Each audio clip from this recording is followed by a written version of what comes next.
بسم الله والحمد لله والصلاة والسلام على رسول الله. أما بعد، عن أبي هريرة رضي الله عنه أن النبي صلى الله عليه وسلم قال: إذا قمت إلى الصلاة فأسبغ الوضوء ثم استقبل القبلة فكبر ثم اقرأ ما تيسر معك من القرآن ثم اركع حتى تطمئن راكعا ثم ارفع حتى تعتدل قائما ثم اسجد حتى تطمئن ساجدا ثم ارفع حتى تطمئن جالسا ثم اسجد حتى تطمئن ساجدا ثم افعل ذلك في صلاتك كلها. أخرجه السبعة واللفظ للبخاري ولابن ماجه حتى تطمئن قائما. عزیز طلباء کرام، نماز کی کیفیت کے بیان میں یہ حدیث ہے جس کو ابو ہریرہ رضی اللہ تعالی عنہ نے روایت کیا ہے کہ بے شک نبی کریم صلی اللہ علیہ وسلم نے ارشاد فرمایا: اذا قمت الى الصلاة، جب تم نماز کے لیے کھڑے ہو جاؤ، یعنی نماز کی نیت سے جب تم نکلو، نماز کے لیے نیت کرو، فاسبغ الوضوء، تو سب سے پہلے اچھی طرح سے پوری طرح سے وضو کر لو، ثم استقبل القبلۃ، پھر قبلے کی طرف رخ کرو، قبلے کی طرف اپنا منہ کرو، اپنا چہرہ قبلے کی طرف پھیرو، فکبر، پھر تکبیر کہو، یعنی اللہ اکبر پڑھو، تکبیر تحریمہ، ثم اقرأ ما تیسر معک من القرآن، پھر پڑھو جو تمہیں آسان لگے یا تمہارے ساتھ آسانی سے جو قرآن مجید میں سے کچھ ہو اس کو پڑھو، ثم ارکع حتی تطمئن راکعا، پھر رکوع کرو یہاں تک کہ تمہیں رکوع میں اطمینان حاصل ہو، ثم ارفع حتی تعتدل قائما، پھر رکوع سے سر اٹھاؤ یہاں تک کہ تم کھڑا ہو کر معتدل ہو جاؤ، تم کھڑا ہونے کی حالت میں اعتدال حاصل کرو، یعنی کھڑا جب ہو جاؤ، رکوع سے سر اٹھاؤ، پوری طرح سے کھڑے ہو جاؤ تو ہر عضو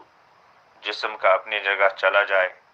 اسی کو اعتدال کہتے ہیں۔ ثم اسجد حتی تطمئن ساجدا، پھر سجدہ کرو یہاں تک کہ تم سجدے میں اطمینان حاصل کرو، سجدے میں تمہیں اطمینان حاصل ہو جائے۔ ثم ارفع حتی تطمئن جالسا، پھر سجدے سے سر اٹھاؤ یہاں تک کہ تمہیں بیٹھنے کی حالت میں اطمینان حاصل ہو جائے۔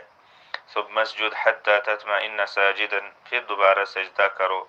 یہاں تک کہ سجدے کی حالت میں اطمینان حاصل ہو۔ ثم افعل ذلك في صلاتك كلها، پھر یہی اپنی ساری نماز میں کرتے رہو۔ اخرجہ السبعہ، اس کو 7 نے روایت کیا ہے، 7 نے اپنی کتاب میں اس حدیث کی تخریج کی ہے، احمد نے، بخاری نے، مسلم نے، ابو داؤد نے، ترمذی نے، نسائی نے، ابن ماجہ نے، اور ابن ماجہ کی ایک اور روایت میں ہے جو مسلم کی سند سے انہوں نے لائی ہے، حتی تطمئن قائما، یہاں تک کہ تم قیام کی حالت میں اطمینان حاصل کرو، جب رکوع سے سر اٹھاؤ تو کھڑے ہونے کی حالت میں اطمینان تمہیں حاصل ہو، تب تک کھڑے رہو۔ چند کلمات کا معنی: اسبغ الوضوء کا معنی ہوتا ہے اتمہ احسنہ، اس کو پورا کیا اور اچھی طرح سے انجام دیا۔ اس اسبغ کا فعل مضارع آتا ہے یسبغ، اور اس سے فعل امر آتا ہے اسبغ۔ استقبل القبلۃ کا معنی ہے توجہ الی الکعبہ، کعبہ کی طرف متوجہ ہوا، کعبہ کی طرف چہرہ کیا، اس کا فعل مضارع آتا ہے یستقبل، اور اس کا مصدر آتا ہے استقبال۔ کبر کا معنی ہے قال اللہ اکبر، کہ اس نے اللہ اکبر کہا، اس کا فعل مضارع آتا ہے یکبر، اور فعل امر آتا ہے کبر، اور مصدر آتا ہے تکبیر۔ تیسر الشیء کا معنی ہے کان سہلا، کہ وہ چیز آسان ہو گئی۔ اقرأ ما تیسر من القرآن، پڑھو جو قرآن میں سے آسان لگے، اے اقرأ ما کان سہلا لک، مطلب ہے کہ وہ پڑھو جو تمہیں سہل لگے، او ما تستطيع قراءتہ، یا وہ پڑھو جس کے پڑھنے کی تمہارے پاس استطاعت ہو، طاقت ہو۔ اطمأن کا معنی ہے سکن و ثبت و استقر، سکون حاصل ہوا، ثابت رہا اور برقرار رہا۔ قرار حاصل ہوا۔ اس کا فعل مضارع آتا ہے یطمئن، اور مصدر آتا ہے اطمئنان، اور اس میں مصدر اس کا آتا ہے طمأنینۃ، طمأنینۃ۔ اعتدل کا معنی ہے استقامہ، سیدھا ہونا، اور اس کا فعل مضارع آتا ہے یعتدل، اور اس کا مصدر آتا ہے اعتدال۔ حدیث کا معنی ہے کہ ایک آدمی مسجد نبوی میں داخل ہوا اور رسول اکرم صلی اللہ علیہ وسلم وہاں پر براجمان تھے، بیٹھے ہوئے تھے، تشریف فرما تھے۔ اس آدمی نے مسجد میں داخل ہوتے ہی 2 رکعتیں نماز ادا کی، جن کو اس نے اچھی طرح سے نہیں پڑھا۔ پھر اس نے رسول اکرم صلی اللہ علیہ وسلم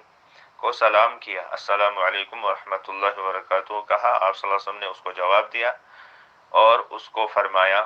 ارجع فصلی فإنک لم تصلی،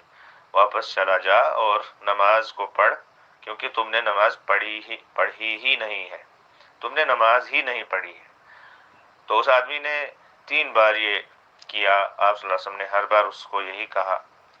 کہ تم نے نماز نہیں پڑھی ہے، اور وہ آدمی جب بھی آپ صلی اللہ علیہ وسلم اس سے کہتے کہ واپس چلا جا اور نماز پڑھ تو وہ چلا جاتا،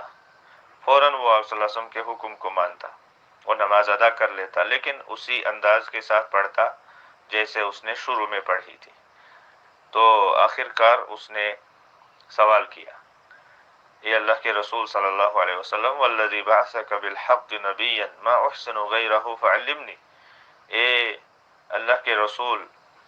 مجھے اس ذات کی قسم جس نے آپ کو حق کے ساتھ نبی بنا کر بھیجا ہے، میں اس کے علاوہ اچھی طرح سے نماز نہیں پڑھ سکتا، اس لیے مجھے آپ نماز سکھائیں۔ تو پھر آپ صلی اللہ علیہ وسلم نے اس کو نماز میں جہاں جہاں وہ کمی کرتا تھا، جہاں جہاں اس کو خامی تھی، جہاں جہاں وہ نماز کو صحیح طریقے سے اعتدال اور اطمینان کے ساتھ نہیں پڑھتا تھا، جیسے کہ ہمارے معاشرے کے اندر بہت سارے مسلمان جلدی جلدی اعتدال اور اطمینان کے بغیر نمازوں کو ادا کر لیتے ہیں، اسی طرح سے اس نے نماز کو ادا کیا تھا۔ تو آپ صلی اللہ علیہ وسلم نے ان جگہوں کی نشاندہی فرمائی کہ ایسے ایسے تم نماز پڑھا کرو، اور پھر یہ حدیث ہمارے سامنے آ گئی۔ تو اس حدیث سے جو کچھ موٹے موٹے مسائل معلوم ہوتے ہیں وہ اس طرح سے ہیں۔ نمبر 1، فی الحدیث شرطان لصحت الصلاۃ، حدیث میں نماز کے صحیح ہونے کے لیے 2 شرطوں کا بیان ہے،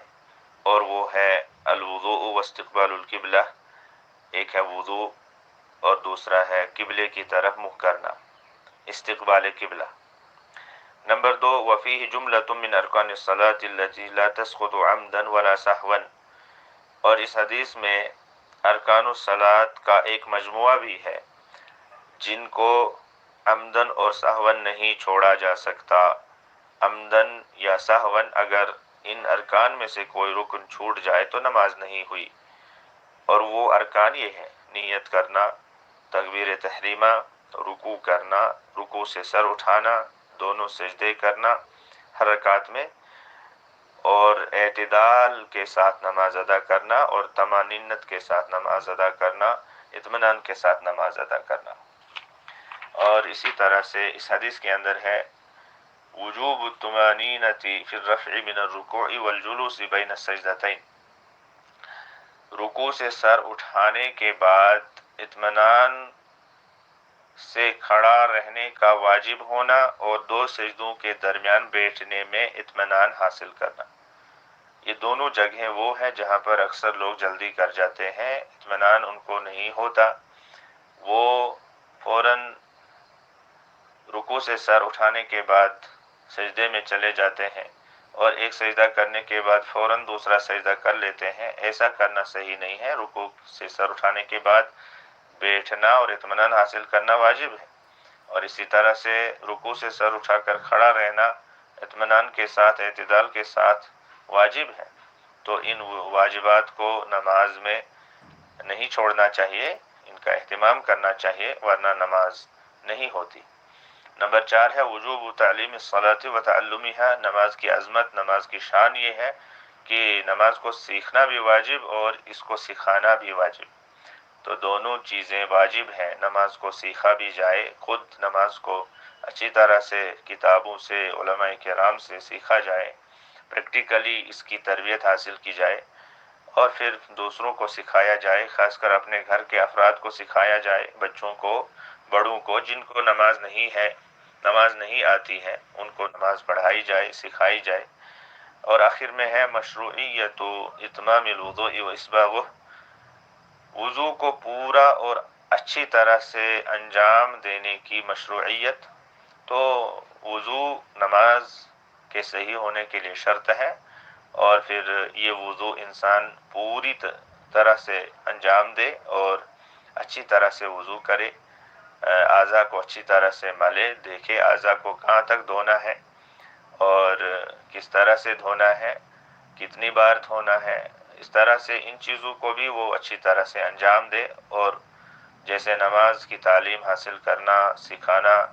ضروری بات ہے، اسی طرح سے طہارت کو حاصل کرنا، اس کو دوسروں کو سکھانا، یہ بھی ضروری بات ہے۔